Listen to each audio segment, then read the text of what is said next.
Dear student, उम्मीद है आप क्लास से आ चुके होंगे। कल के क्लास में जिस तरह से आप लोगों ने लीवर फंक्शन के बारे में जवाब देने को लेकर जो यादाश्त की समस्या बताई है, आज इस वीडियो में आपके मेमोरी वाली परेशानी को दूर करने का प्रयास करना चाहता हूँ। जब मैं क्लास में आपको पढ़ा रहा होता हूँ तो आपको सब कुछ ठीक ठीक समझ आ रहा होता है और सब कुछ याद भी रहता है, लेकिन कुछ दिन के बाद, कुछ समय के बाद आप उसे भूल जाते हैं। देखिए दोस्तों, इसमें होता क्या है स्टूडेंट कि जब आप पढ़ते हैं तो दिमाग में इंफॉर्मेशन जाती है और दिमाग के न्यूरॉन्स में इंफॉर्मेशन रजिस्टर होती है और कुछ नहीं होता है। लेकिन जब आप पढ़ाते हैं तो आपको सोचना पड़ता है, ढूंढना पड़ता है, खोजना पड़ता है और सही गलत भी दिमाग को पकड़ना पड़ता है। और इस पूरी प्रक्रिया में हमारा दिमाग यह खोजता है कि मेरे पास यानी कि हमारे न्यूरॉन सेल में कहाँ कौन सी इंफॉर्मेशन स्टोर है,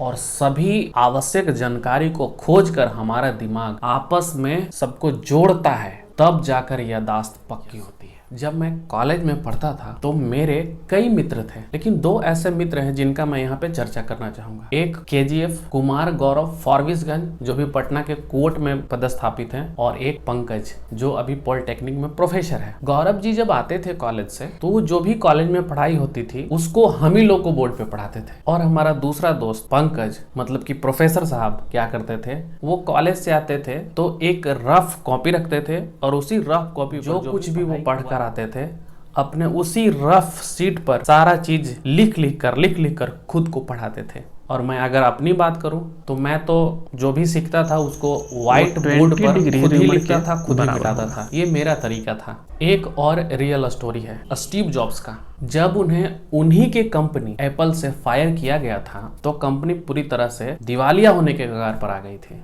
तब उस समय के वर्तमान सीईओ जो स्टीव जॉब्स को दोबारा कंपनी में लेकर आए और कंपनी को डूबने से बचा लिया, जिसके पीछे उन्होंने बहुत सारे मेहनत और काम किए। लेकिन जब वो कंपनी में वापस आए थे तो उन्होंने जो सबसे पहला शब्द का प्रयोग किया था, उन्होंने कहा था थिंक ऑन व्हाइट पेज, यानी कि आप चाहे कितना भी खराब परिस्थिति से गुजर रहे हो, आप व्हाइट पेज के साथ सोचते हुए लिखिए। यह प्रक्रिया आपको ब्लैंक होने से बचा लेती है और ओवर थिंकिंग वाले थॉट्स को दिशा मिलती है, एक डायरेक्शन मिलती है। आपके ब्रेन सेल आपस में रिकनेक्ट होते हैं और चीजें याद ही नहीं रहती, फिर दिमाग को चीजें दिखाई देती हैं। क्योंकि जब आप व्हाइट पेज पर सोचते हैं तो आप साथ में लिखते भी हैं, और जब आप ऐसा करते हैं तो स्वामी विवेकानंद के उस यादाश्त प्रणाली को फॉलो कर रहे होते हैं जिसे ओशो ने कहा है डूब जाना। तो स्टूडेंट, आप पढ़ के आइए तो उस पढ़े हुए टॉपिक को पढ़ाइए अपने दोस्त को, अपने छोटे भाई बहन को, या खुद को ही पढ़ाइए, और फिर देखिए आपके यादाश्त से चीजें नहीं मिटेंगी। तो आज के वीडियो में इतना ही। Thank you. जय हिंद।